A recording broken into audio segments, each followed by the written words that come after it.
धर्म है, हिंदू रिलीजन है। नहीं, हिंदू तो धर्म है। एक वो प्रशांत करके हैं, वो शुद्ध बकवास करते हैं। तो ठग तो देखिए, रावण भी साधु का ही तो वेश धर के आया। आम शब्द में कैसे समझे धर्म है क्या? 100% कह सके तो परिभाषित करने वाली चीज नहीं है, वस्तु नहीं है। वह अनुभव करने वाली वस्तु है और उस पर एक्शन लेने की चीज। एक इनोसेंट स्त्री को निर्वस्त्र किया जा रहा है एक सभा में, और सब टेक्निकलिटीज में अटके। यहाँ तक कि भीष्म पितामह, जो कि 99% धर्म के उपदेशक हैं, द्रौपदी बहुत पॉइंटेड क्वेश्चन पूछती है भीष्म पितामह कि ये जो हो रहा है ये सही नहीं हो रहा। प्रतिज्ञा को लेना और उसका पालन करना बड़ी धर्म की चीज। लेकिन महाभारत में हम बार बार देख रहे हैं कि कृष्ण प्रतिज्ञा तोड़ने की भी बात कर रहे हैं। जब अर्जुन को कंफ्यूजन होता है तो वो कहते हैं कि अगर तुमसे नहीं हो रहा है तो मैं अपनी प्रतिज्ञा तोड़ के और ये मैं कर लेता हूँ, क्योंकि ये करना बहुत आवश्यक है। सो आज अगर मेरे को धार्मिक होना हो, सो मैं पहला स्टेप क्या लूं? पूजा, आराधना, अर्चना जो है, ये सब आपको प्रिपेयर करता है आध्यात्मिक।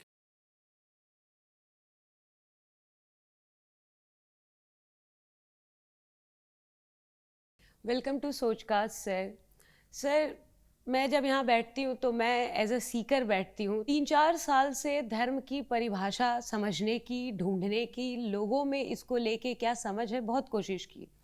और एक चीज़ जो समझ आया कि हाँ, परिभाषाओं में अगर जाएं तो कुछ लक्षण भी दिखते हैं, कुछ धारण किया जा सके वो धर्म है, ये भी समझ आता है। धारण क्या करें वो भी एक वो होता है। लेकिन आम जन में जब ये बातें आती हैं तो ये इतनी प्रैक्टिकल बात नहीं लग पाती है। तो आम शब्द में कैसे समझे धर्म है क्या? जी, तो आपने अच्छा प्रश्न किया।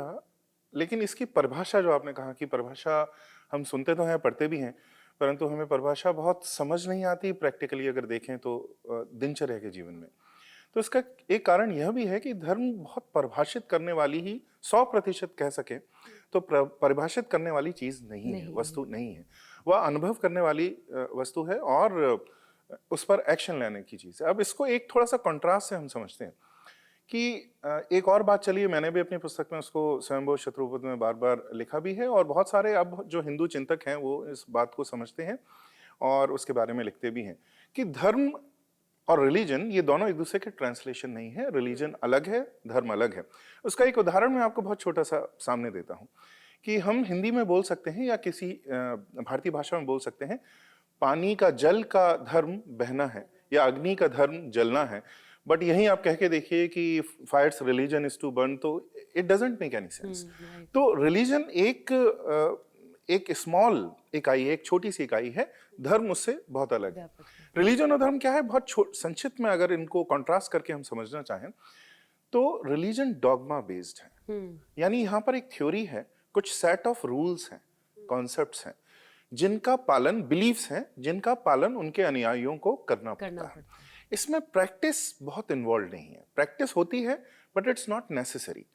जैसे 10 कमांडमेंट्स के बारे में हमने बाइबल में बहुत सुना है कि मोसेस ने अपने, जो उनके एक प्रॉफिट हैं, ज्यूइश प्रॉफिट है जिनको क्रिश्चियनिटी भी मानती है, और उन्होंने अपने फॉलोअर्स के लिए 10 कमांडमेंट्स निकाले, जो आज भी सबसे, अगर बाइबल का कोर है बोथ फॉर क्रिश्चियंस और ज्यूज के लिए, यहूदियों के लिए और ईसाइयों दोनों के लिए, तो वो 10 कमांडमेंट्स उनके लिए बहुत इंपॉर्टेंट है। तो अब 10 कमांड्स में आपको याद होना चाहिए, पता होना चाहिए, और आपको इसमें बिलीफ होना चाहिए। यानी आप ये मानते हैं कि ये सत्य है, इसका कोई प्रमाण नहीं है, और इसका प्रमाण पूछना भी बहुत अच्छी बात नहीं मानी जाती। You have to believe in it.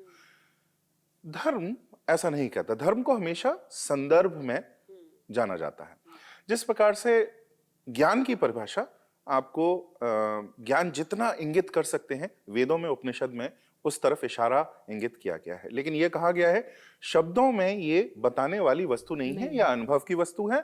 शब्दों में जितना बताया जा सकता है उतना हम प्रयास करते हैं, परंतु इसके बाद आपको गुरु से दीक्षा लेके बैठकर ध्यान करना पड़ेगा और ज्ञान का अनुभव करना पड़ेगा। अब धर्म को अलग अलग रूप से डिफाइन तो वो करते चले आए हैं, परंतु वह ऐसी वस्तु है जो आपको ये विवेक प्रदान करे कि किसी अमुक स्थिति में आप क्या करें। अगर आप दुविधा है आपके मन में कि मेरे पास ये सामने एक 2 कोर्सेज ऑफ एक्शन है, ये करूं या ये करूं, तो धर्म आपको वह विवेक बुद्धि प्रदान करेगा जिससे आप ये निर्णय ले सकें कि मैं क्या करूं, यह करूं या यह करूं। तो इसके लिए उन्होंने क्या किया, देखिए हमने कैसे धर्म ग्रंथ बनाए। स्मृति है जिसमें कुछ इंस्ट्रक्शंस भी हैं, परंतु सबसे जो महत्वपूर्ण हमारे अगर ग्रंथ हैं तो दो माने जाएंगे, रामायण और महाभारत। तो महाभारत के अंदर गीता है, तो गीता और रामायण को हम सर्वश्रेष्ठ मानते हैं, बहुत पॉपुलर भी है। महाभारत और रामायण का स्ट्रक्चर क्या है, इसमें उन्होंने धर्म को लाइफ की सारी कंडीशंस में डिस्प्ले करके दिखाया है कि जीवन में ऐसे ऐसे सिचुएशन में इतने डायलेमास होंगे, इतनी दुविधा होगी, उस दुविधा में आप कैसे निर्णय लें, यह वो बार बार आपको दुविधा में डाल रहे हैं। पूरे महाभारत में दुविधा ही दुविधा है। हर कैरेक्टर इस बात में कंफ्यूज्ड है कि वो दो में से कौन सा कोर्स ऑफ एक्शन करे, और क्योंकि उसको डाउट है कि दोनों ही करने में या तो कोई अधर्म दिख रहा है और दोनों में कुछ धर्म भी दिख रहा है। तो नोबडी इज कंफ्यूज बिटवीन अधर्म एंड धर्म। ये तो सबको पता होता है अधर्म नहीं करना है, धर्म करना है।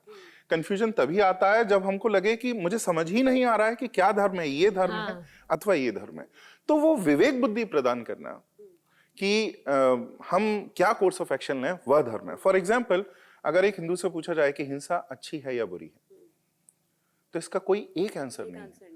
अगर ऑफ कोर्स कोई एक हत्यारा आपके बच्चे को मारने आ रहा है अकारण या किसी कारण से, तो आपको उसका डिफेंस करना, अपना डिफेंस करना, ये बहुत धर्म की, इसमें जो आप हिंसा कर रहे हैं बहुत धर्म की हिंसा है। परंतु आप किसी की कुछ वस्तु है, उसको आपको चुराना है, आपको संसाधन उसके लेने, और इसके लिए आप अटैक कर रहे हैं। अनावश्यक रोड रेज में आप गाड़ी खोल के किसी को मार रहे हैं, तो ये बड़ी अधार्मिक हिंसा है। तो इसके दोनों ही उत्तर हैं। इसलिए अहिंसा परमो धर्म भी हिंदू धर्म के अनुसार कोई एक स्टैंडिंग इंस्ट्रक्शन नहीं होता। अभी आपने एक शब्द कहा हिंदू धर्म, इसका क्या वो है? हिंदू धर्म है, हिंदू रिलीजन है, कि हिंदू कुछ नहीं है, दोनों में से कुछ नहीं है? नहीं, हिंदू तो धर्म है। हिंदू एडजेक्टिव को हम कई स्थान पर यूज कर सकते हैं। हिंदू समाज हम प्रयोग कर सकते हैं, हिंदू दर्शन भी प्रयोग कर सकते हैं, हिंदू धर्म भी। तो सनातन धर्म, हिंदू धर्म अभी आप कह सकते हैं कि इंटरचेंजेबल है, दोनों को एक दूसरे से आज के टाइम पे इंटरचेंजेबल है। परंतु सनातन को अगर आप ये देखें, सनातन धर्म वाइडेस्ट ब्रॉडेस्ट है कि अगर कोई साउथ अमेरिका में, कोलंबिया में अगर कोई लागू होता है, तो वो उन पर वो भी कहेंगे कि वो सनातनी है। हिंदू को हम थोड़े ज्योग्राफिकल डेफिनेशन से बांध पाएंगे इसके अंदर। तो ये हिंदू धर्म है। परंतु धर्म की परिभाषा जब आती है, तब वह चीज जो आपको कॉन्टेक्स्ट में आइडियाज और वैल्यूज में धर्म नहीं होता, वो कॉन्टेक्स्ट में होता है, सदैव संदर्भ में होता है। तो महाभारत में सदैव संदर्भ ही संदर्भ है। प्रतिज्ञा को लेना और उसका पालन करना बड़ी धर्म की चीज है। लेकिन महाभारत में हम बार बार देख रहे हैं कि कृष्ण प्रतिज्ञा तोड़ने की भी बात कर रहे हैं। जिस प्रकार से वो प्रतिज्ञा लेते हैं कि वो युद्ध में स्वयं हथियार नहीं चलाएंगे, नहीं उठाएंगे। लेकिन जब अर्जुन को कंफ्यूजन होता है तो वो कहते हैं कि अगर तुमसे नहीं हो रहा है तो मैं अपनी प्रतिज्ञा तोड़ के और ये मैं कर लेता हूं, क्योंकि ये करना बहुत आवश्यक है। उसी प्रकार से, लेकिन जो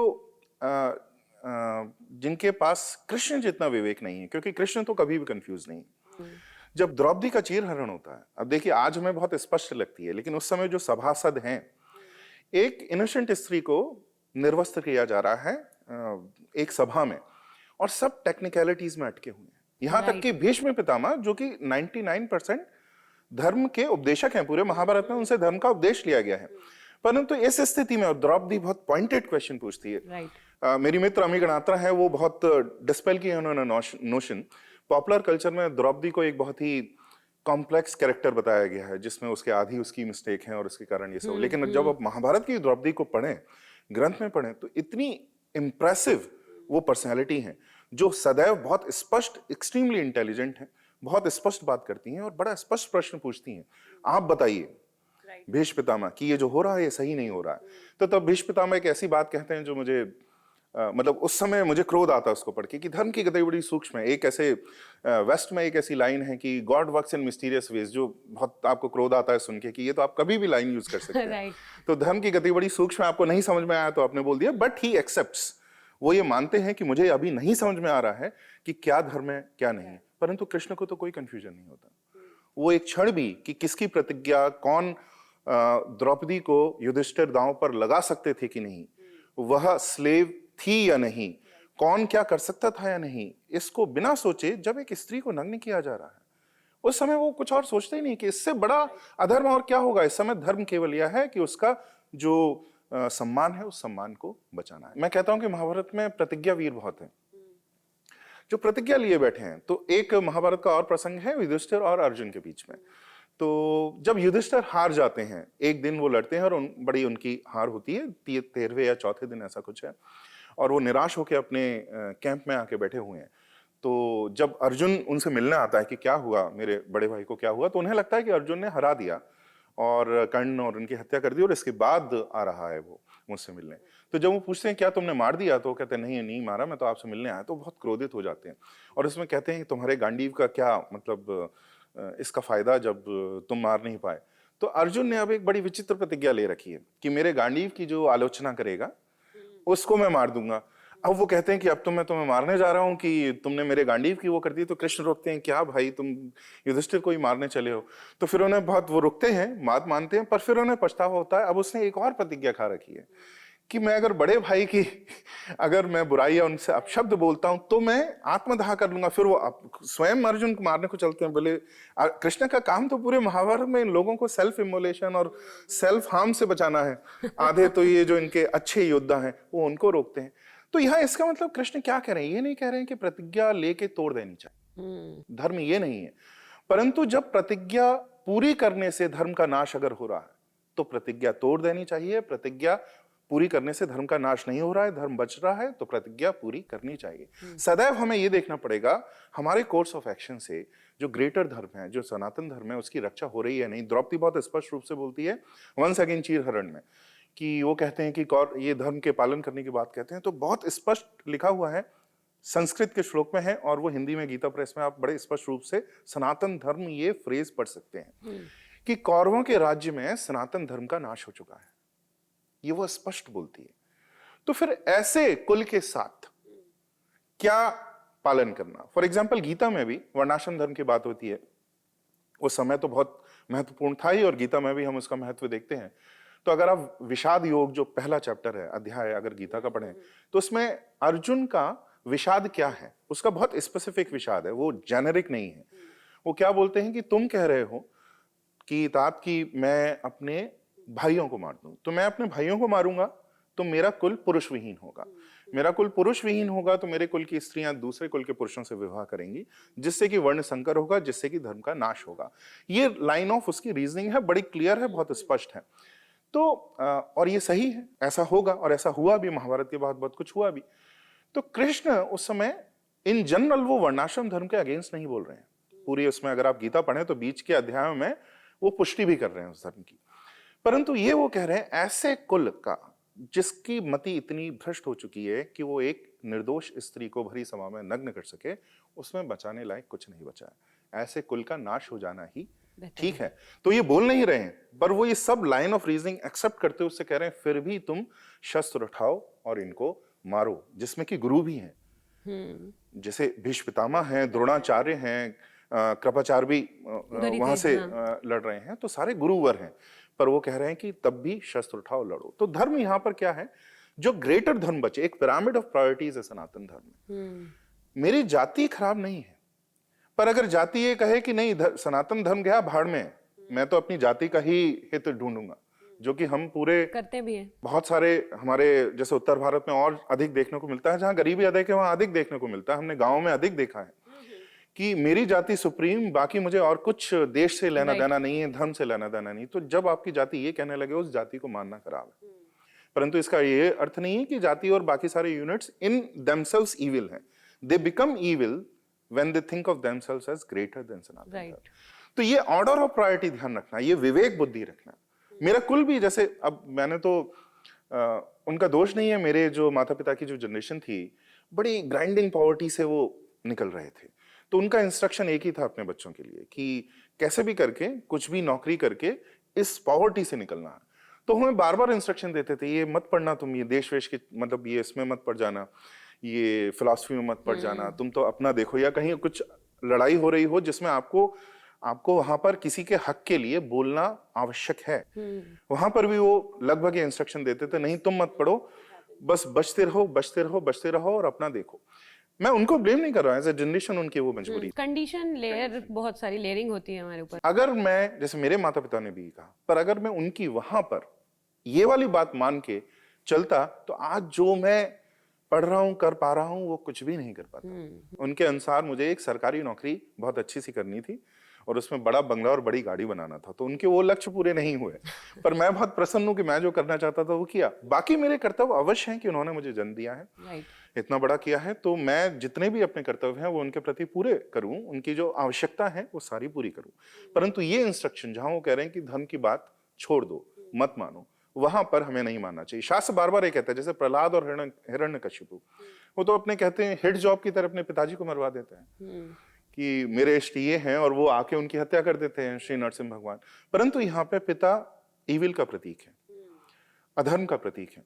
तो अगर पिता भी अधर्म करे तो उनको ये उसमें उनकी हत्या हो जाती है। परंतु दूसरे पूरे ग्रंथों में आप देखते रहेंगे कि पिता की माता की महिमा ही गाते रहे हैं। तो in normal conditions of course वो हमारे लिए बिल्कुल पूजनीय है। पर ऐसा पिता जो ये कहे कि विष्णु कहाँ है तेरा विष्णु, मैं देखता हूँ मैं ही विष्णु हूँ, और वो इतना ही नहीं, भगवान सबसे सुप्रीम मैं ही हूँ। वो थोड़ी मोनोथिस्टिक जैसी बात करते हैं कि तुम सबको छोड़ दो, मुझे पूजो। वो तो दिख नहीं रहे, तुम्हारे विष्णु कहाँ दिख रहे हैं। जैसे आज भी हम ऐसी बातें सुनने को कि तो कहाँ तुम्हारा भगवान दिखता है, ये हमारा भगवान दिखता है, ये हिस्टोरिकल है, और इसको मानो उसको मत मानो। तो इसी तरीके से वो बात हिरण्यकश्यप कहते हैं, लेकिन नरसिंह बीच में से कहीं से भी आते हैं, खंबे के अंदर से, स्तंभ के अंदर से निकलते हैं, कर देते हैं। तो इस तरह से कॉन्टेक्स्ट में, संदर्भ में धर्म को देखना ही आवश्यक है। इसलिए इसकी एक डेफिनेशन अगर आपने बना दी तो वो डिफरेंट टाइम एंड प्लेस में वो बिल्कुल उसका कोई अर्थ नहीं निकलता। वो विवेक बुद्धि जो मुझे सही गलत के बीच चुनाव करने में मदद करे। वो विवेक बुद्धि धर्म है। तो ये आपके समय, परिस्थिति, इन सभी चीजों के हिसाब से चेंज होता रहेगा। ये जो इसलिए वन स्टॉक वन आंसर नहीं है। अब जब जिस काल की अभी हम लोगों ने बात की, रामायण, महाभारत, अभी वाला जो समय है वो बिल्कुल डिफरेंट है, बहुत अलग है। सो आज अगर मेरे को धार्मिक होना हो, सो मैं पहला स्टेप क्या लूँ उस धार्मिक मुझे जैसे मान लो कि I am not interested in religion वाले फैक्टर्स, इफ मैं ये नहीं जानती कि मंदिर में जाके एक्चुअली मुझे क्या हो रहा है। और अब हम तो देख भी रहे हैं, राम मंदिर में हम श्रद्धा से जाके चढ़ावा चढ़ा के आते हैं, वो कहीं अपना प्रॉपर्टी बन रही है। ऐसे में और इन सब चीज़ों से मन टूटता है। लेकिन मुझे धार्मिक भी होना है, तो मैं क्या करना शुरू करूं कि मैं धार्मिक हूं? देखिए, वो जो स्पिरिचुअल बट नॉट रिलीजियस, तो एक ऐसी कैटेगरी है जो मैं बहुत सही नहीं मानता, क्योंकि बिना मतलब क्योंकि उसमें रिलीजन की डेफिनेशन आप धर्म से वो यहाँ पर एप्लीकेबल नहीं है। क्योंकि जैसे मैंने बताया, रिलीजन प्रोफेटिक मोनोथीज्म है, जो कि जो पे निर्भर है। हाँ, तो क्रिश्चियनिटी, इस्लाम, जुडाइज्म, जो बहुत क्लियरली वहाँ डेफिनेशंस भी बहुत पॉसिबल हैं, because they can tell you exactly कि क्या हम कहते हैं। तो वो एक अलग चीज है। वहां पर क्या हुआ कि चर्च और उम्मा की अथॉरिटी इतनी एक्सट्रीम हो गई, टोटलिटेरियन जो ऊपर से कलेक्टिव आइडिया है वो इतने एक्सट्रीम हो गए कि इंडिविजुअल्स को ये स्पिरिचुअल बट नॉट रिलीजियस रास्ता ढूंढना पड़ा। नहीं तो वहां पर या तो चर्च, अदरवाइज एथेइज्म, ये दो ही एक्सट्रीम्स थे। तो उसको बचने के लिए उन्होंने कहा नहीं नहीं, हम जीसस एज एन आइडिया, हमारा पर्सनल आइडिया हम मानते हैं, बट अदरवाइज चर्च वगैरह हम नहीं जाएंगे या चर्च में हम बिलीव नहीं करेंगे। हिंदू धर्म में इसकी आवश्यकता नहीं है, क्योंकि यहाँ सच में जो आध्यात्मिक एक्टिविटी है वो बहुत प्राइवेट ही है।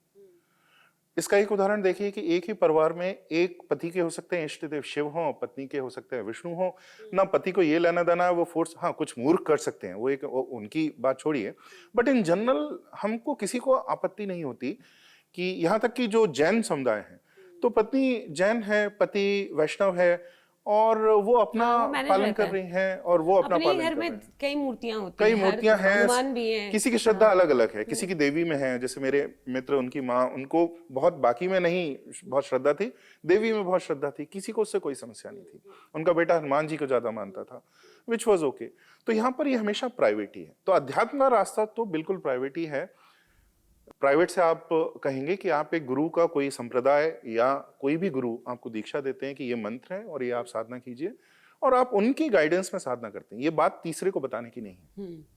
तो वो पॉडकास्ट की बातें नहीं होती, वो गुरु और शिष्य के बीच में है। आप ध्यान कीजिए, आपको कोई समस्या आती है, कोई प्रश्न उठता है, तो आप गुरु से पूछिए। और कुछ शास्त्र हैं जिनको आप कंसल्ट कर सकते हैं, जो आपके संप्रदाय से रिलेटेड शास्त्र होंगे, जिससे आपको वो थोड़ा सा सहूलियत हो उनको उसको जानने में।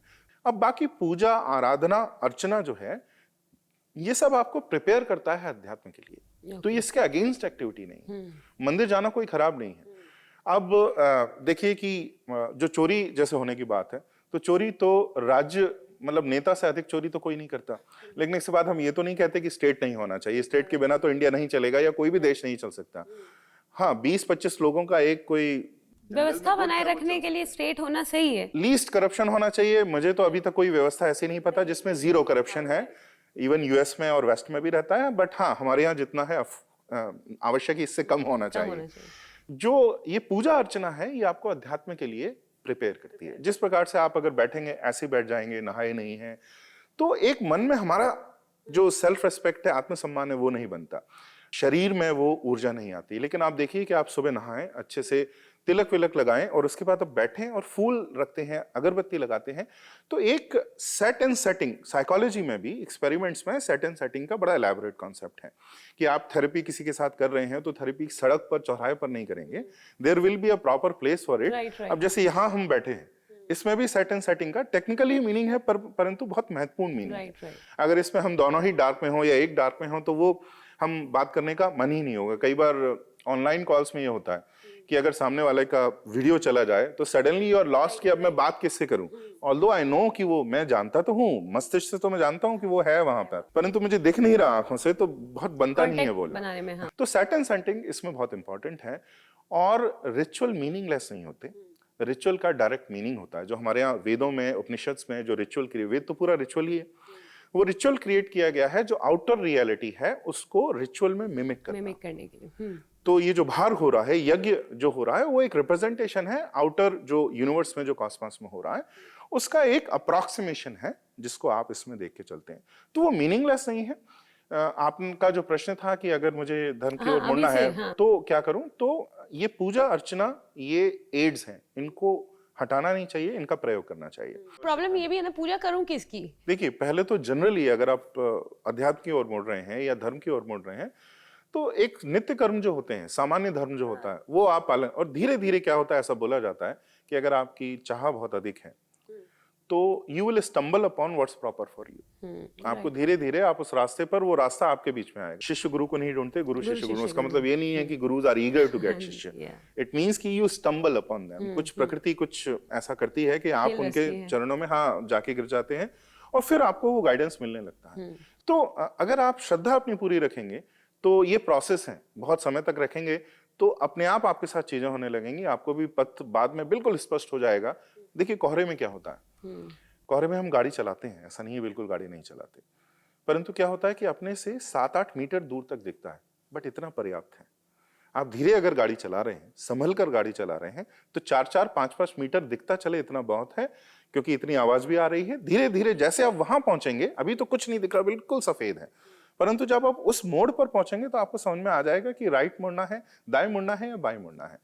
तो अध्यात्म में भी कुछ ऐसा ही, धर्म में भी कुछ ऐसा ही। Primary step is faith. ऐसा कहते हैं कि फेथ भी श्रद्धा का एग्जैक्ट वो नहीं है, ट्रांसलेशन नहीं है। फेथ का मतलब है you are not allowed to question at all, पर श्रद्धा में पूरे क्वेश्चंस अलाउड हैं। हाँ, बस इस प्रोसेस में श्रद्धा रखिए कि मैं जैसे गुरु से पूछ रहा हूं तो गुरु ये नहीं कहेगा कि प्रश्न मत पूछो, प्रश्न 100 पूछो, 1000 पूछो, पर इतना भी अगर आपको ट्रस्ट नहीं है कि मिसलीड तो नहीं कर रहे, तो फिर आप वो कुछ सही भी बताएंगे तो आप मानने की मनोस्थिति में ही नहीं रहेंगे। तो श्रद्धा का कि जस्ट ट्रस्ट द प्रोसेस, उसमें आप सारे प्रश्न पूछिए, आपको अपने प्रश्नों के उत्तर मिलेंगे। दिन में क्रिश्चियनिटी देखती हूँ ना, जीसस को मैं हर जगह एक वर्ड बोलते हुए देखती हूँ, ट्रस्ट मी, ट्रस्ट मी। तो वो भी पूरा खेल जो है वो भी नहीं, लेकिन वो ट्रस्ट अंत तक है, बाद तक आपको कोई प्रश्न पूछना ही नहीं है। जैसे वहां टेक्निकल वर्ड्स हैं, जैसे कि resurrection is a very technical word. Resurrection का मतलब है यीशु को जब सूली पे टांगा गया था तो उनको शरीर के साथ वो उठे थे, और अगर आप, if you are Christian, then you have to believe that he rose along with his body. और अगर आप ये नहीं करते हैं तो बहुत क्रिटिकल है ये, अगर आप ये बिलीव नहीं करते हैं तो आप क्रिश्चियन नहीं है। फिर एसेंशन कि 3 दिन बाद उनका एसेंशन बॉडीली, वो सोल से नहीं गए हैं, उनकी बॉडी ही हेवन गई है।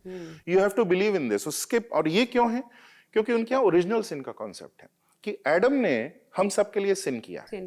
तो वो एक बड़ी, जैसे टू अ हिंदू और पेगन माइंड अगर आप कहें, पोलिथिस्टिक जो मूर्ति पूजक है, उनके लिए थोड़ा सा बड़ा विचित्र सा लगता है कॉन्सेप्ट कि एडम ने सबके लिए पाप कर दिया, और यीशु ने सबके पाप धो दिए, पोस्टेरिटी के भी, मतलब रेट्रो इफेक्ट से होता है वो, फ्यूचर में भी उसका इफेक्ट है कि दोनों ही आउटसोर्स्ड हैं, सिन और रिपेंटेंस। पाप भी मेरे लिए किसी ने किया और पुण्य, उसका प्रायश्चित भी कोई और करेगा। तो I just declare sign the declaration of faith कि I trust in Jesus as my saviour and this is what they say. मेरा काम नॉर्थ ईस्ट में बहुत है। नॉर्थ ईस्ट में दुनिया के सबसे ऑर्थोडॉक्स क्रिश्चियन स्टेट्स हैं। नागालैंड से अधिक बैप्टिस्ट स्टेट और दुनिया में वो I think more than 80% Baptist है। और जितना फेथ का वो क्वेश्चन कहते हैं कि how many people actually believe in the myths of Bible, ऐसा पूरी दुनिया में there is no other state like this. तो नागालैंड और मिजोरम इतने फैनेटिक, तो वो ये बोलते हैं I have now accepted Jesus as my saviour, which means कि उन्होंने मुझे बचाया है।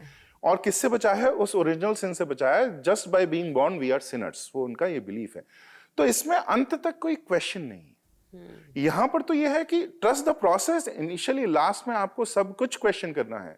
इवन जो अद्वैत की जो अवधारणा है, लास्ट में तो वो देवता भी डिसअपीयर हो जाएंगे जिनकी आप आराधना कर रहे हैं। हाँ, वेदों में तो फिर एकदम से जाके एकदम ऐसा ही दिखने लगता है कि वो जो सबसे ऊपर है वो पता नहीं है, वो जानता भी है कि नहीं। नासिदी सूक्त का है, वो सुनने में बड़ा ऐसा मॉडर्न सूक्त लगता है वो, है ना, कि who knows, yes. बट वो ये नहीं कह रहे हैं कि किसी को पता नहीं चलेगा। स्पष्ट रूप से आपको ज्ञान हो सकता है। उनके कहने का ढंग ये है, उनका मीनिंग ये है कि शब्दों में इसको आप डिस्क्राइब नहीं कर सकते। You will have to discover it for yourself. देखिए यहां जो मैंने अभी कॉन्ट्रास्ट किया कि सिन और रिपेंटेंस दोनों आउटसोर्स हैं। दूसरा हमारे यहाँ उल्टा एक्सट्रीम है। यहाँ गुरु भी शिष्य के पाप को मिटा नहीं सकता। He can show you the path, चलना आपको पड़ेगा। वो गुरु आपके लिए नहीं चल सकता। एक मैं मध्य प्रदेश से आता हूँ, कुमार गंधर्व बहुत बड़े गायक, ऐसे उदासीन भजन के गायक हुए। उनके आपने एक उनका बड़ा प्रसिद्ध भजन है, उड़ जाएगा हंस अकेला। उसमें एक लाइन है, गुरु की करनी गुरु जाएगा, चेले की करनी चेला। तो even a Guru can not erase your कर्म। वो अच्छे हैं बुरे हैं, वो आपको बता सकते हैं, आपको शक्ति दे सकते हैं कि इसको फाइट कैसे करो, आत्मविश्वास बनाए रखो, इस पथ पर चलो, आपका काम आसान कर सकते हैं। परंतु आपने जो कर्म किया है उसका फल अच्छा और बुरा, वो तो आपको, कर्म इतना इनवायलेबल कॉन्सेप्ट है। हमारे यहाँ बार बार देवताओं के लिए ये कर्म को बोला गया है कि शिव ने क्रोध में आके ब्रह्मा को ईगो हो गया था तो उनका सर काट दिया एक, but then he had to repent. Shiva को भी ब्रह्म हत्या का प्रायश्चित करना पड़ा। इसमें विष्णु से सारे देवताओं को प्रायश्चित करना पड़ता है। तो कर्म ऐसा इनवायलेबल कॉन्सेप्ट है जिसको कोई नहीं उसको हटा सकता। तो यहाँ हमारे देवता कोई नहीं। तो हमारे यहाँ तो अंत में वो देवता भी नहीं। ब्रह्म की जो अवधारणा है, सांख्य में तो देवता की अवधारणा ही नहीं है। योग तो देवता की बात ही नहीं करते। तो ये तो आप कहेंगे एक्सट्रीमली सेकुलर जैसे कॉन्सेप्ट्स हैं, जबकि सेकुलर वर्ड का मीनिंग बहुत क्रिश्चियन बहुत अलग है, कॉन्टेक्स्ट में है। बट मैं कहूंगा कि इसमें तो जो रिलीजियस सॉर्ट ऑफ है, योग पूरा योग सूत्र पढ़िए, कहाँ देवता की बात है। सांख्य में कहाँ देवता की बात है। योग सांख्य एक साथ वो लिए भी जाते हैं। तो प्रैक्टिस और थ्योरी दोनों में ही देवता की बात नहीं है, जो कि षड दर्शन, हिंदुओं के षड दर्शन में 2 दर्शन मुख्य हैं, योग और सांख्य मुख्य है, उसमें देवता की बात नहीं। तो यहाँ फेथ वो नहीं है। इसलिए मैं कह रहा हूँ श्रद्धा केवल, अगर आप बिगनिंग में प्रोसेस में ही ट्रस्ट नहीं करेंगे तो आपका वो जर्नी जो है, यात्रा, वो आरंभ नहीं होगी। परंतु आरंभ होने के बाद आपको हर एक प्रश्न का उत्तर मिलेगा। वो मूर्ति और मंत्र, वो देवता भी कंसंट्रेशन के लिए। अंत में तो अपने यहाँ है ना, नेति नेति, ये भी नहीं। बस ये है कि वो कठिन होता है। तो हमारे यहाँ सगुण भक्ति, क्योंकि 99% लोग वो वाला पात नहीं अपना सकते। जैसे बौद्ध धर्म है, बौद्ध धर्म का अगर कोर कहें तो वो तो वही है। उसमें भी कर्म, प्रारब्ध, पुनर्जन्म की अवधारणा है। कर्म के बंधन से मुक्ति चाहिए, उसके लिए आपको गुरु से दीक्षा लानी है, ध्यान करना है, exactly how it is in Hindu धर्म। बट वो केवल नेति वाला ही रास्ता बताते हैं। बुद्ध और कोई रास्ता नहीं बताते। वो इंटरेस्टेड नहीं। उनको भी इसी तरीके से मिला, पहले एक बार, फिर दूसरी जगह, फिर तीसरी जगह। ये व्यक्ति सेंट्रिक, जो पर्सन सेंट्रिक धर्मों में ये एक समस्या, अगर आप इसको कहें तो आ सकती है। क्योंकि उनका जो पाथ है, ऑब्वियसली बुद्ध का एक्सपीरियंस, अच्छा बुद्ध वाज वेरी ऑथेंटिक ना, वो किसी दूसरे का एक्सपीरियंस नहीं आपको बता सकते थे। उनका जो एक्सपीरियंस था वो उस पर आपको गाइड कर रहे हैं। अब हिंदू धर्म, सनातन धर्म में कोई एक ऋषि पर आधारित नहीं, अनगिनत है। और आपको कहें कौन सा ऋषि सबसे इंपॉर्टेंट है, तो ऐसा तो हमने कभी सोचा ही नहीं। इस तरह से हमारी बुद्धि नहीं गई। यहां तक कि कौन से देवता सबसे इंपॉर्टेंट है, उसमें भी 4-5 तो आ ही जाएंगे ना। तो इसलिए क्या होता है कि सनातन धर्म में एक तरह की पिक्युलरिटी आती है, उसको कट डाउन करता है कोई दूसरी तरह का संप्रदाय, कि अगर इस तरह की बात यहां हुई है, नीति की कहीं पूरा सगुण है। फॉर एग्जाम्पल सांख्य में देवता भी नहीं है, लेकिन सांख्य को ही और इवॉल्व किया है कश्मीर शैव दर्शन। तो इसमें 25 एलिमेंट्स है, उसमें 36 एलिमेंट्स है। और एब्सोल्यूट नॉन डुअलिज्म, शुद्ध अद्वैत है, देवता सेंट्रिक। जो बहुत विचित्र सी बात सुनने में लगेगी, पराशिव से आरंभ करते हैं, परंतु देवता सेंट्रिक शुद्ध अद्वैत है। तो हमारे यहाँ वह भी अवधारणा है, क्योंकि 99% लोग बिना किसी ऑब्जेक्ट के कंसंट्रेट नहीं कर सकते। आप अभी अगर आप आंख बंद करेंगे तो अभी तो हमारे पास कम चिंता है, हम बातचीत कर रहे हैं। आंख बंद करते ही हमें 7 साल पहले जो थैला खो गया है वो भी स्मृति में आ जाते हैं कि अरे वो नुकसान हो गया था, ये आ हर बात रही याद आती है, है, और हाँ। वो मैंने काम माने बोला था 3 साल पहले जो नहीं कभी कर पाए और हम यहाँ आ गए, वो भी सताने लगेगी आपको। तो उसको, चित्त बहुत चंचल है, तो उसको कंसंट्रेट करने के लिए यू नीड दैट। जैसे पूरी दुनिया आजकल कहती है मेडिटेशन करो, बट फिर लोग आके कहते हैं meditation is tough. This is why it is tough, क्योंकि आप एक जगह ध्यान इधर नहीं लगा पा रहे हैं। तो इसलिए योग, तो वो जो अष्टांग योग है वो तो पूरी सीढ़ियां आपको बताता है। उसमें आप जो ध्यान है वो तो बहुत बाद में आ रहा है। धारणा ध्यान वो तो सेकंड लास्ट स्टेज है। उसके पहले तो यम नियम आसन प्रत्याहार प्राणायाम ये तो आपको करना पड़ेगा, तब जाके your body mind will be conducive. कि अगर एक समय पर जाग रहे हैं, एक समय पर सो रहे हैं, एक तरह का भोजन कर रहे हैं, कुछ एक दिनचर्या है आपकी, तो आपका रिदम, एक हमारे माइंड का एक पैटर्न है। आपने देखा होगा जब बच्चे को सुलाते हैं थपथपाते क्यों है? अगर रिदमिक कोई भी साउंड या पैटर्न हो, your mind is calmed. Right. Train में भी हमें नींद क्यों आती है? तो वो जो ट्रेन का जो रॉकिंग है वो एक रूप से आपको वो सुला देगा इसी तरीके से। तो इसी प्रकार से जब आप मंत्र करेंगे तो मंत्र एक रूप से कर रहे हैं, एक उच्चारण कर रहे हैं, तो एक रिदमिक पैटर्न है। और एक खाली इतना ही नहीं है, मतलब उसमें देवता और गुरु का जो आशीर्वाद है, उसमें ऐसा बोला जाता है कि आप अगर एक कदम प्रभु की देवता की ओर बढ़ाते हैं, देवता 10 कदम आपकी ओर बढ़ाते हैं। तो वो आपको हेल्प कर रहे हैं, परंतु ये बड़ा साइंटिफिक और रिदमिक एक पैटर्न है। तो आपका माइंड कॉन्सेंट्रेट होता है। ये जो नॉइज है, आप अगर कभी बैठे मेडिटेशन में तो पहले 15 मिनट एक्सट्रीम नॉइज होता है, फिर धीरे धीरे वो रिड्यूस होने लगता है। अराउंड 25-30 मिनट जो है वो फिर थोड़ा सा आपको चिंता है कि ठीक है वो थैला खोया था तो खोया था, वो आप भूल जाते हैं, वो थैला आपकी स्मृति से निकल जाता है, वो माँ का उलाहना आपकी स्मृति से निकल जाता है। Then you come to present. और ध्यान का पूरा जो मेडिटेशन का पूरा लक्ष्य है आपको बार बार प्रेजेंट की ओर ध्यान लाना, क्योंकि पास्ट और future in that sense are not real. Real तो केवल प्रेजेंट है। तो प्रेजेंट में मस्तिष्क को लाना, नहीं तो मस्तिष्क हमेशा क्या सोचता रहता है, फ्यूचर या पास्ट। पास्ट में ये हो गया था, फ्यूचर मुझे पैसा बनाना है, ऐसा करना है मुझे, वहां से वो आ जाएगा तो मैं ये खरीद लूंगा, ये कार ले लूंगा, ये गाड़ी ले लूंगा, व्हाटएवर मैं प्लान्स आर, मैं कहीं घूमने चला जाऊंगा, जो भी मेरे मन में चीजें हैं वो आपको आती रहेंगी। Planning and explaining, planning and explaining, हाँ, माइंड करता रहता है और वो रीजंस देता रहता है, लॉजिक देता रहता है कि ऐसा करना है। तो आप ईश्वर में विश्वास करते हैं, भगवान में विश्वास करते हैं? मतलब मैं समझता हूँ कि once again not a very Hindu question. तो इसमें तो हिंदू का अनुभव है कि कुछ डिवाइन तो है, कुछ डिवाइन है, वो तो ठीक है, बट जैसा हम देखते हैं, जितना हम देखते हैं, ये तो आप अनुभव कीजिए। तो आपको मेरा अपना अनुभव तो मतलब मैं बताती हूँ कि मैंने 7-8 साल इस्कॉन फॉलो किया है। भक्ति मार्ग से ही शुरू किया, और वो भी जैसे आपने कहा ना कि आप एक कदम बढ़ाओ तो सामने वाला, एंड आई फेल्ट दैट कि कभी इस तरह का कोई रुझान नहीं था, बट अचानक से एक दिन किसी ऐसे इंसान से मिली, फिर इन्फ्लुएंस हुई, फिर इस्कॉन ज्वाइन किया, पढ़ना शुरू किया, फिर एक दिन ऐसा लगा कि नहीं कुछ और है, फिर मेडिटेशन वगैरह की तरफ आज से 8-9 साल पहले मुड़ गई कि ठीक है देखते हैं ये क्या है, ये क्या है। तो मेरा जो अपना अनुभव है उसमें मुझे एक चीज़ जो समझ आती है कि ईश्वर को आज यहाँ खड़े होके मॉडर्न कॉन्टेक्स्ट में जैसे समझने की कोशिश करते हैं, ऐसा तो नहीं है। मतलब इसमें थोड़ा सा लगता है कि है कुछ और, है ज़रूर है, कुछ डिवाइन है, बट उसका फॉर्म कैसा है, क्योंकि उस फॉर्म को लेके भी डिफरेंट ग्रंथों में डिफरेंट तरह की बात है। जैसे अभी आपने कश्मीर शैविज्म का बोला, सो कश्मीर शैविज्म में ये है कि यू आर शिव, बस आप भूल गए हैं, सो आपको वो याद करना है। वेदांत में भी वेदांत में ब्रह्म है, आप अहम ब्रह्मास्मि तत्वत्वमसि, यही है। अब अल्टीमेट सब कुछ आता है कि देन आई एम क्रिएटिंग सब कुछ। फिर इसमें ईश्वर की इस तरह की कल्पना की जरूरत क्यों है, परिकल्पना की? ये जो मैंने आपको पहले बताया कि आपका माइंड को कंसंट्रेट करना, ये इल्यूजन ही इसलिए आपका माइंड बहुत वाइल्ड है। वो वाइल्ड उसको एक घोड़े की तरह है। इसलिए हमारे यहाँ कई बार गुरु को सारथी के रूप में, कृष्ण सारथी क्यों है? राइट। कि वो मन है, वो चित्त है, वो घोड़ों की तरह दौड़ रहा है और कई घोड़े हैं, कई डायरेक्शन में दौड़ रहा है एट वन टाइम।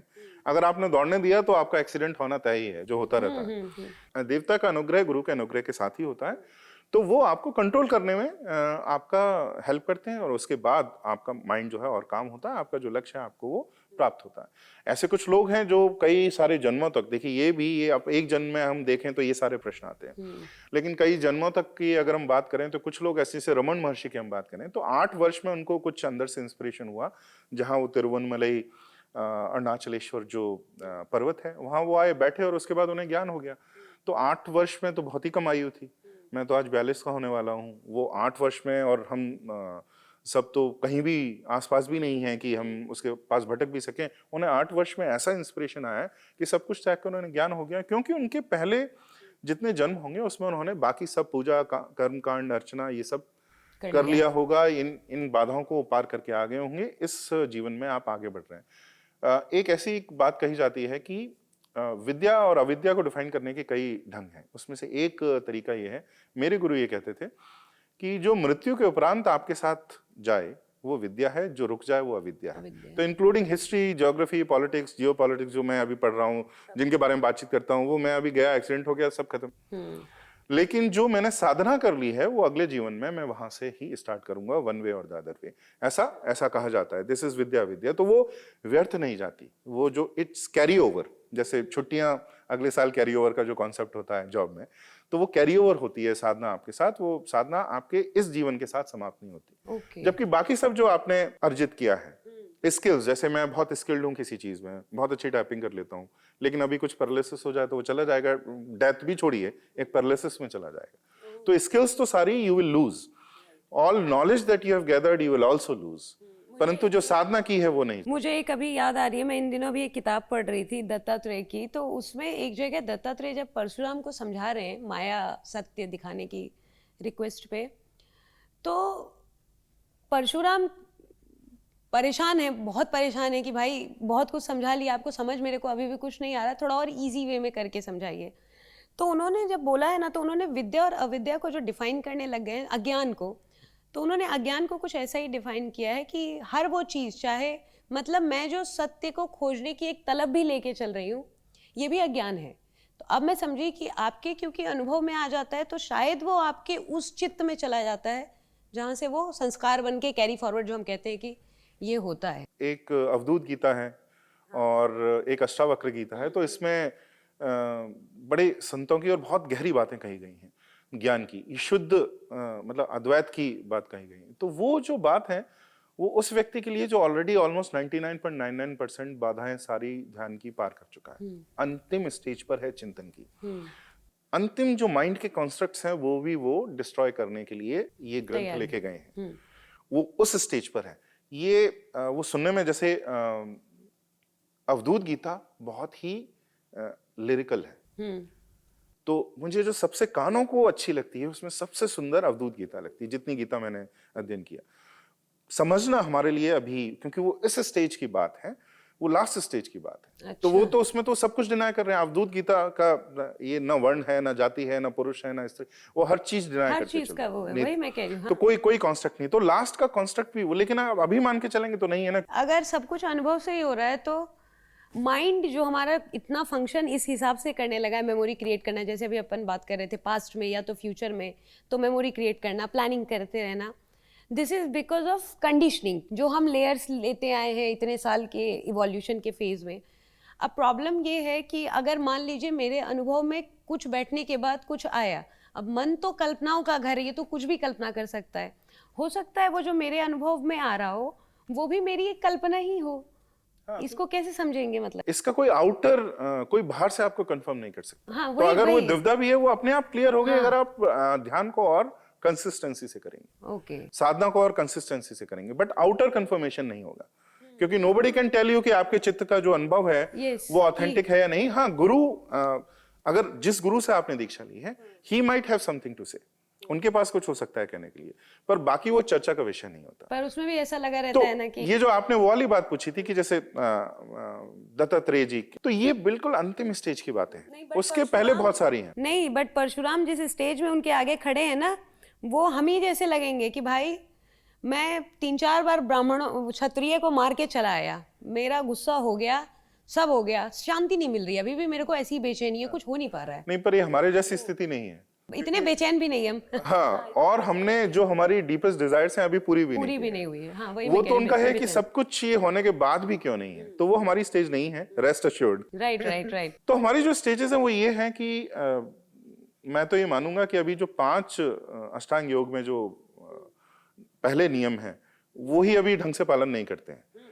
तो हम यम नियम, क्योंकि हमारा आहार अब कुछ भी हो गया है, दिनचर्या कुछ भी हो गई है, सोना जगना सब बदल गया मजबूरी है, भी हो गई है ये। मजबूरी हो गई है। तो इसमें हम जितना समय के अनुसार, आप जॉब तो आपको जो जीविका अर्जन करनी है वो तो आपको करना ही पड़ेगा, परंतु उसके साथ आप जितना कर सकते हैं उतना आप कीजिए। तो धीरे धीरे आपका, हाँ, वो ये जरूर इंश्योर कर देगा कि पहले जितना शुद्ध भोजन, शुद्ध जीवनचर्या होती थी, तो आप ये समझिए कि आप गोल पोस्ट के थोड़े पास रहते थे, अभी गोल पोस्ट से थोड़ा दूर चले गए हैं, बीच में बहुत ट्रैफिक है।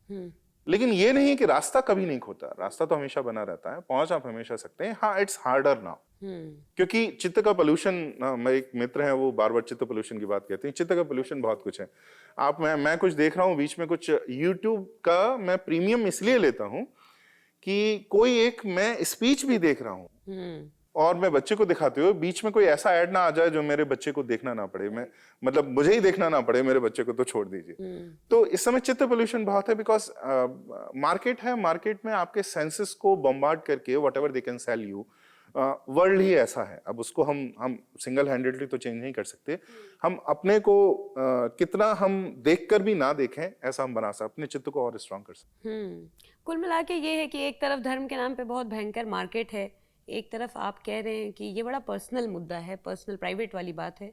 बट फिर प्रॉब्लम यही है कि अगर वो जो सोशल मीडिया पे कंटिन्यूड है धर्म के नाम पे, जो शायद हमारे ओरिजिनल सनातन धर्म का भी, और अगर आज के संदर्भ में उसको हिंदू धर्म भी मान ले उसका भी, वो 1% भी नहीं है जो आज हम धर्म के नाम पर सोशल मीडिया पे देख रहे हैं। तो फिर हम इन चीज़ों से निपटेंगे कैसे? हम कैसे जान पाएंगे, मतलब हम ये बात बता भी कैसे पाएंगे कि सुनो धर्म क्या है? जो भी मीडिया में है, और उनका मतलब मीडिया में, मास मीडिया, एमएसएम हो या सोशल मीडिया हो, और बहुत प्रसिद्ध भी हैं, तो निश्चित हो सकता है कि वो टोटल फ्रॉड भी हों। एक वो प्रशांत करके हैं, क्या आचार्य प्रशांत, तो शुद्ध बकवास करते हैं, ऐसे बहुत सारे लोग हैं। तो Right. ऐसा कोई समय नहीं है जहां ठग ना हो, ठग आज भी हैं, ठग तब भी थे। लेकिन कई, ऐसा नहीं है कि केवल सोशल मीडिया या एमएसएम में होने से ही वो फ्रॉड हो गए। फॉर एग्जाम्पल, कई जो कथावाचक हैं वो कई ऐसी बात कहते हैं जो देखिए बहुत गहरी ना हो, लेकिन किसी के लिए जिसके जीवन में कोई सहारा ही नहीं है, जिसको कोई नॉलेज नहीं है, कोई ग्रंथ व्रंथ नहीं पढ़े उन्होंने, किसी संप्रदाय से उनका नाता नहीं है, लेकिन दुखी है अपने जीवन में और सच में कुछ चाह रहे हैं, कुछ पाना, मतलब इस तरीके से कुछ सच को पाना चाह रहे हैं। और उनको एक दो बात उनकी बहुत जच जाती है, बहुत समझ में आ जाती है। तो जैसे स्वामी जी, जो हमारे इंद्रेश गोस्वामी जी के जो भजन हैं, या अनिरुद्धाचार्य हैं, वो बहुत कॉमिक वो भी प्ले करते हैं। बट मैंने कई बार देखा है जो विधवाओं और स्त्रियों को वो जिस प्रकार से, और उनका अगर आप आश्रम जाके देखें तो he is playing a great part in society. उसमें कुछ सही, कुछ आप कुछ डिसएग्री, अग्री हमेशा कर सकते हैं, वो एक अलग बात है, परंतु वो भी एक समाज में रोल प्ले कर रहे हैं, बहुत बड़ा रोल प्ले कर रहे हैं। तो उनका वो रोल है। लेकिन हमारे गुरु जैसे कहा करते थे कि जो सबसे ज्ञानी है, ऑफकोर्स वो कभी खुद तो टीवी में आने के लिए आतुर नहीं होंगे। हो सकता है कि कोई उनका शिष्य कुछ माइक ले आया, उनके सामने लगा दे, वो कुछ कहें तो ऐसा, जैसे रमन महर्षि स्वयं तो कोई पुस्तक नहीं लिखे, उनके शिष्यों को लगा कि ये ज्ञान उनका सब तक पहुंचना चाहिए, तो उसमें उनके पास आते थे तो वो बोल देते थे। निसर्गदत्त महाराज की बड़ी फेमस बुक है आई एम दैट, वो उन्होंने थोड़ी लिखी है, वो तो बोलते थे, कोई आता था उनसे प्रश्न पूछता था, वो उत्तर दे देते थे। जो उत्तर मराठी में ही देते थे, उनको तो हिंदी भी नहीं बड़ा आती। लेटेस्ट है ओशो ने बहुत कम किताबें लिखी, बहुत किताबें उनके नाम पे, जो बोला वो रिकॉर्ड किया वही छाप ओशो तो फिर भी बहुत अच्छे इंग्लिश और ये सब जानते थे, कुछ उन्होंने लिखा है। कुछ मैं महर्षि और इनकी बात कर रहा हूँ, वो तो उन्होंने लिखा ही नहीं, उनको कोई इच्छा ही नहीं थी, वो तो उनके शिष्य आते थे, उनके जो शिष्य ज्ञान के पद पर थे, उनको लगा कि नहीं, दूसरों का जैसा हम इतने लॉस्ट थे और हमको ये, अगर we stumbled upon this great guru और हमको ये ज्ञान मिला, तो दूसरों की भी सहायता अगर हो सकती है तो हम उसमें सहायता करें। तो हिंदी, इंग्लिश, बहुत सारी मराठी भाषाओं में ये पुस्तकें छपी और उससे बहुत लोगों ने लाभ भी लिया। ऐसा होता है, लेकिन उसका अर्थ ये नहीं कि हाँ जो टीवी पर आ रहे हैं केवल वही, उसी से वो फ्रॉड हो जाए। खैर, तो मैं आपकी बातों से जो धर्म समझ सकी, निश्चित ही वो एक चीज़ तो बहुत क्लियर हुई कि ऐसा धर्म का कोई एक क्लियर डेफिनेशन नहीं मिलेगा अपने को, बिकॉज वो कंटेक्स्ट के साथ हमेशा चेंज होता दिखेगा। एक मेरे पास भी एग्जाम्पल है, मैं चाहूँगी कि आप इसमें, मुझे भी इसका आंसर नहीं पता है, किसी ने मुझसे ही एक बार पूछा भी था कि सपोज करो कि एक गांव है, एक गांव में एक लड़का है, उसकी माँ है, माँ उसकी बूढ़ी है बहुत, मतलब अब मरणासन पे है, और कुछ समय में वो प्राण त्याग देगी, और वो दिख रहा है। इतने घर के पड़ोस में कुछ लड़कियां रहती हैं, उसे कुछ गुंडे आके उठा के ले जाने को तैयार है। आप जो हैं वो आप बहुत बलिष्ठ हैं उस घर में, और आपको पता है कि आप अभी बाहर निकलेंगे तो आप उस गुंडों से निपट लेंगे और लड़कियों को बचा लेंगे। बट जैसे ही आप गेट तक आते हैं, आपकी माँ आवाज़ लगाती है कि बेटा पानी, और आप जो है वो पानी की तरफ देखते हैं। अभी यहाँ पे धर्म क्या कहेगा कि अभी इस लड़के को क्या करना चाहिए? वहां तो ग्रेटर धर्म उस समय यही है कि वो उस लड़की को जिसका उनके जाने से जिसका शायद जान या बहुत कुछ चला जाए, उसको बचाना उनका धर्म है। पहले माँ को वो आधे घंटे बाद आके भी पानी, मतलब कुल मिला के वही जो मैं वो करना चाह रही थी कि लार्जर पर्सपेक्टिव में हमेशा धर्म दिखता है। तो हमारे ग्रंथों में कई, मैं उसी से अंत भी अगर करना चाहूंगा, बहुत सारी कहानियां जो बार बार रिपीट हुई हैं, जातक कथाओं में भी हैं, बौद्ध धर्म में भी हैं। एक ऐसी कहानी है कि एक ऋषि हैं जो सदैव सत्य बोलने का प्रण लेते हैं, और उनकी साधना लगभग उनको मोक्ष प्राप्त, वो रास्ता जो तय करते हैं अपना पथ, वो सत्य बोलकर, कभी झूठ ना बोलकर और साधना करके, ऐसा पथ उनका है। और ये बहुत प्रबल साधना है। वो लगभग बस उनको मोक्ष प्राप्त होने वाला होता है। और तब क्या होता है कि एक व्यक्ति भागते हुए उनके पास आता है, उनके आश्रम से निकलता है, और वो कहता है कि मेरे पीछे कुछ लोग हैं और मेरे पीछे जो आ रहे हैं वो मुझे मार देंगे, तो आप बताइएगा मत। तो वो निकल जाता है। तो अब वो बड़ी दुविधा में है कि ये, मुझे तो पता है कि अगर मैं बता दूंगा तो ये मार दिया जाएगा, और लेकिन अगर मैं झूठ बोलूंगा तो मेरी तपस्या भंग हो जाती है। तो ये दुविधा है, ये धर्म संकट है। राइट। तो बोले, तो उनको ऐसा लगता है ये तो संसार है, मुझे अपनी साधना नहीं तोड़नी चाहिए, और वो बता देते हैं कि सच की यहाँ पर वो है छुपा है, वो जाके उनको मार देते हैं। तो फिर जब वो अपना शरीर त्यागते हैं तो उनको मतलब जो है मोक्ष नहीं मिलता, तो बहुत आश्चर्यचकित होते हैं कि मैंने तो अपनी प्रतिज्ञा पूरी की। तब उन्होंने कहा कि यहाँ पर आपको उसकी जान बचाना बहुत महत्वपूर्ण था, बजाय कि अपनी इस तरह की ठस धर्मिता, अगर मैं उसको कहूं, आप इतने रिजिड हो गए। हमारे यहाँ ये ऑर्थोडॉक्सी, डॉगमेटिक ऑर्थोडॉक्सी नहीं। राइट। वहां तो अगर ये ऐसा करना है तो किसी भी टाइम और प्लेस में ऐसा ही करना है। रिलीजन में, प्रोफेटिक मोनोथीज्म में यही है, इसलिए वायलेंस क्रिएट होती है। एक तो वेरिफिकेशन के कोई मेथड नहीं है कि ये 10 कमांडमेंट्स हैं, इनका पालन करना है, but there is no way to verify. Veda तो खुद, जैसा आपने नाज़दी सूक्त को कोट किया, वो खुद कह रहा कौन जाने, तुम देख लो। तो मतलब who knows, even I do not know, you go check for yourself। वहीं तक नहीं रुकते ना, उपनिषद तक आ जाते हैं। उपनिषद में पूरा एक एक प्रश्न खोल के ऐसे रख देते हैं। वहां पर भी प्रश्नोत्तर ही है, और लास्ट में भी वो यही कह रहे हैं, बार बार ये कह रहे हैं कि खुद ही देखो, अनुभव करो। हाँ। खुद ही देखो, अनुभव की बात है। तो यहाँ पर धर्म हमें अच्छे से समझ में आता है, इसलिए वो अनुभव की बात है, डॉगमेटिक बात नहीं। और एक बहुत बड़ा ब्रॉडर कॉन्सेप्ट है, इतना 1 घंटे के पॉडकास्ट में इसको वो कर लेना इतना इजी नहीं है। इस पे पता नहीं सदियों से चली ही आ रही है बहस, और शायद और भी चलती ही रहेगी।